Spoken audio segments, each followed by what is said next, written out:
everyone. Good morning, good afternoon, and good evening. It's nice to see you again. So how are you? How did you celebrate the All Saints Day? I see. Okay. For this video, we will have already our fourth lesson for the first quarter.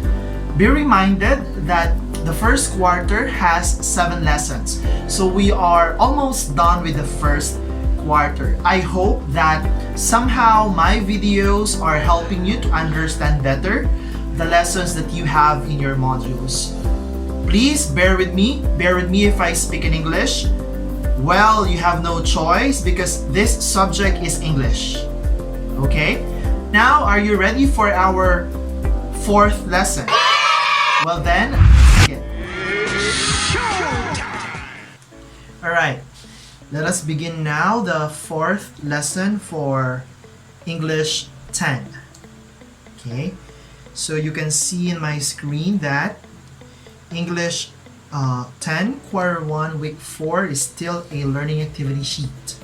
For this week's lesson, our learning competency will be compare and contrast the contents of the materials viewed with outside sources of information in terms of accessibility and effectiveness. Wow! So this is quite long. So let's try to identify the important key terms.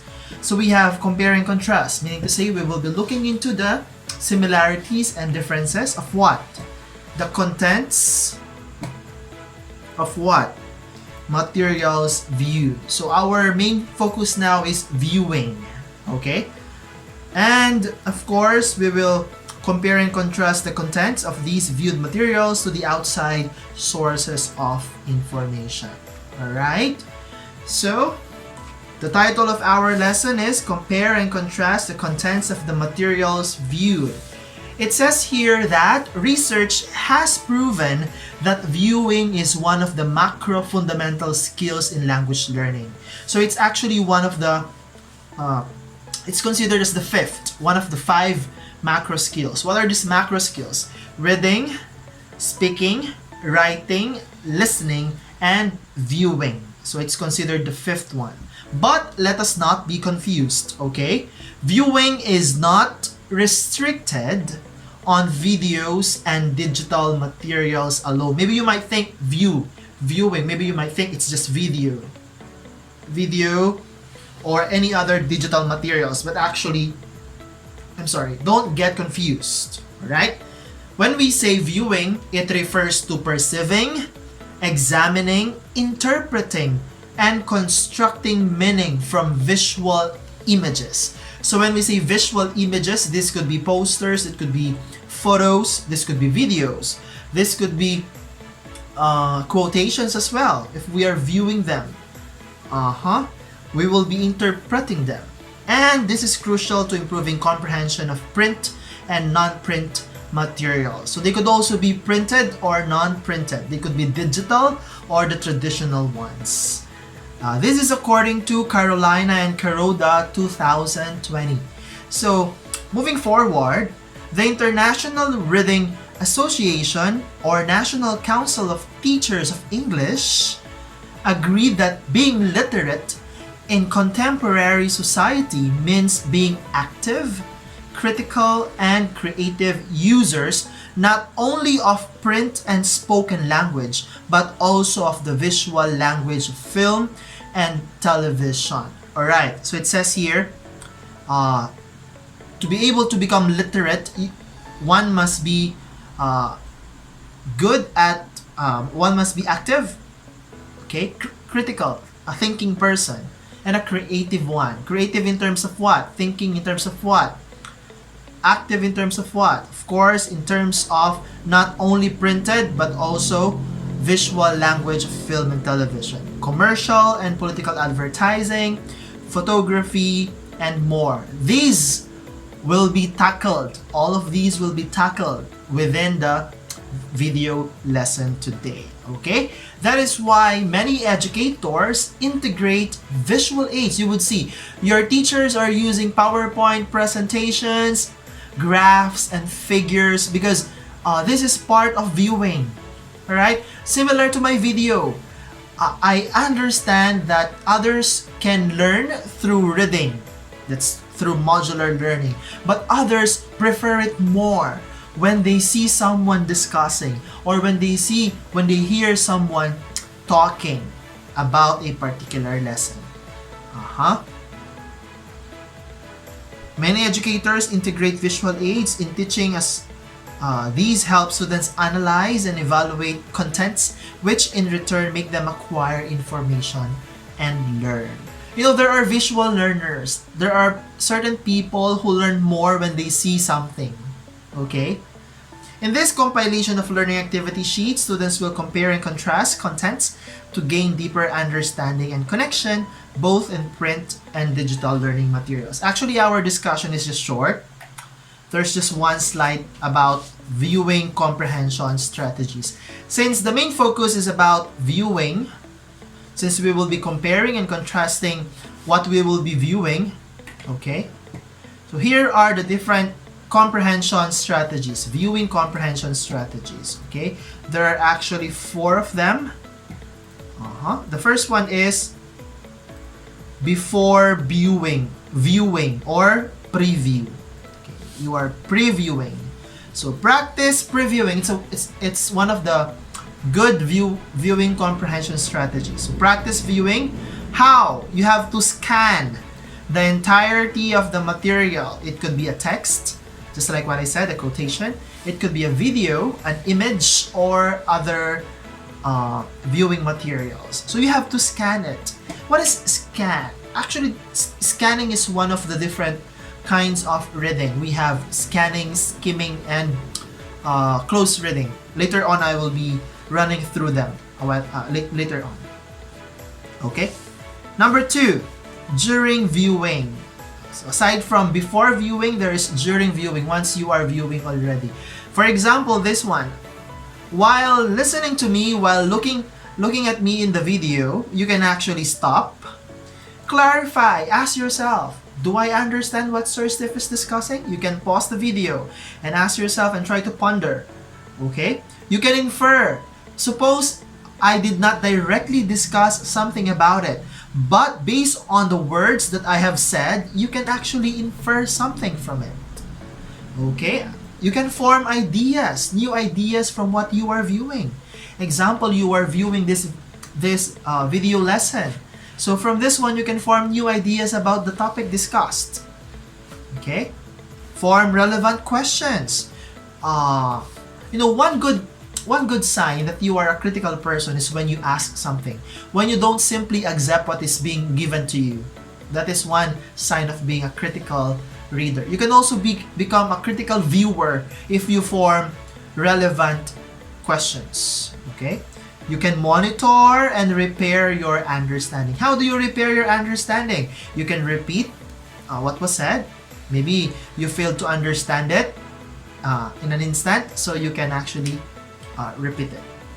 Next is, we have before, we have during, we have the after viewing. So after you have watched something, you can actually retell it. What happened in the story? That's one good sign that you understood it. That's one good sign of comprehension.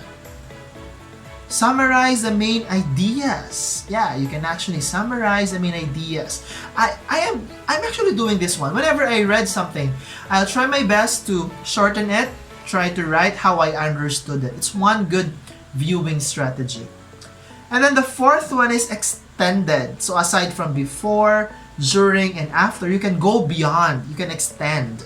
So you can reflect and ponder big ideas on the content. Critique it and create another ideas. You can talk about real life lessons. Okay? So before, during, after, extending. Let me just add some discussion, okay? This is not actually a part of it, but it's related to it.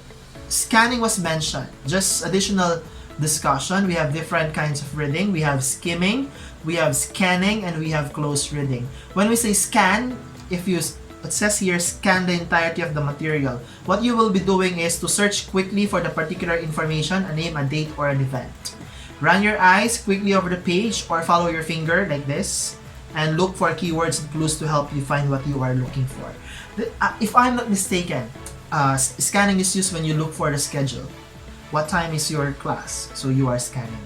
Okay. You are just looking into, how is this one? Running your eyes quickly over the page and look for keywords. You are looking, what time is my English class? Okay. And then we have skimming. Okay. Skimming is used to get a general idea of the text. A while ago, to search quickly.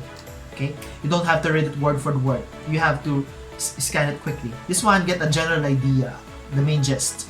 So you do not have to read every word. Look at the chapter headings and subheadings, first and last paragraph. You can look for the topic sentence in the first paragraph, or you can look for the closing sentence in the last paragraph. Okay, that is skimming. And then the other one, the close reading. This one you have to read for overall understanding. You have to read it thoroughly. You have to read it word for word. You have to understand it clearly. So read carefully to get a strong understanding of the material. Look at topic sentences to identify main points in the paragraph. Think over the points made and the language used to help you show good overall understanding in response to questions and essays. So whenever you have a reading selection activity in your module, maybe the most appropriate kind of reading style is, or strategy is, close reading, so that you can answer the critical questions correctly. Okay? Now, let's have the activities. So I'm done with viewing. Just like what I told you, viewing is considered as the 5th macro skill. And then, when we say viewing, we are not confining ourselves in videos alone. We can also view non-print materials. We can view also digital materials. And then we have 4, viewing comprehension strategies, previewing, during viewing, after viewing, and then extended. Okay. First activity. Refer to the alphabets to decode the term. So we have here alphabet, or the letters of the alphabet, and then there are assigned numbers. Okay. From the assigned numbers, we can form the words needed here. Let's have an example. 20. T. 1. A. 13. M. Then 5. E. So the word needed is tame. No longer wild. If you're no longer wild, you are tame. Okay. So you can answer the rest. Okay? Exercise 2. Answer the anticipation guide to preview the text you are about to read. On the agree, disagree column, please put a check mark if you agree and X mark if you don't disagree. So there will be actually a selection, Little Prince. I did not include it in my video because it's quite long. So you can just read the module once you have it on your hands. So the first statement, the fox immediately becomes a friend of the little prince. Maybe yes, agree, and then the other one. So you have to anticipate, you have to guess. Look forward. You have to foreshadow what's gonna happen in the future. That's anticipating. Okay? Number 3, answer the following questions comprehensively. So you are to write your own sentences. Who are the characters in the excerpt? Based on these statements, even without reading, we can say maybe there are characters like Fox and the Little Prince. Okay. But there should be 3. So look for the other one, the third one. Then answer the other questions. For exercise 4, I like this one. So we have imageries. Imagery refers to the mental picture you can actually think of whenever you're reading something. When you read something and then you can imagine an old person, that is the imagery. Okay. The Little Prince and the Fox show different characteristics. Okay? Just read the selection so that you can understand this one. Describe them by writing phrases and sentences that appeal to the senses. What are these different senses? They are given. Hearing, smelling, touching, and so on. So use the graphic organizers below to help you with this activity. Be sure to use words that create mental pictures. Okay. So we are to describe by using phrases or sentences that appeal to the senses. Okay. So from the picture, I would say here, the Little Prince is small in height. Okay. Sight or visual. And then you have to describe the Little Prince in terms of these senses. Same as with the cute fox. Okay? Exercise 5, a quick share. So cite 3 real-life lessons reflected from the encounter of the fox and the little prince. So this will depend on how you understand the selection about the little prince and the fox. So you just have to identify 3 real-life lessons. What lessons can you apply from the selection? What have you learned from the selection that you can apply in your real life? Okay? And then we have crossword puzzle. So exercise 6, source of information. At present, online published articles, just like the given article above, living up to the Bayanihan spirit, are becoming more of a thing. But there are numerous sources of information we can use depending on our purpose. Answer the crisscross puzzle below to recall general references. There are actually different general references or sources of information. We have maps, we have atlases, we have almanacs, encyclopedias, we have dictionaries. Thesaurus. So let's see if they're found here. I'll check this one. Number 5. 5 across, this one. A book or electric resource that lists words of a language in alphabetical order and gives their meaning. This one is dictionary. Let's try to see. D-I-C-T-I-O-N-A.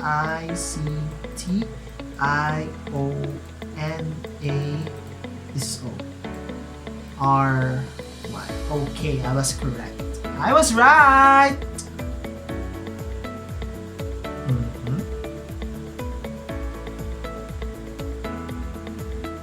Okay. I got this one. 2 and 3. This begins with letter M, number 3. This begins with letter A.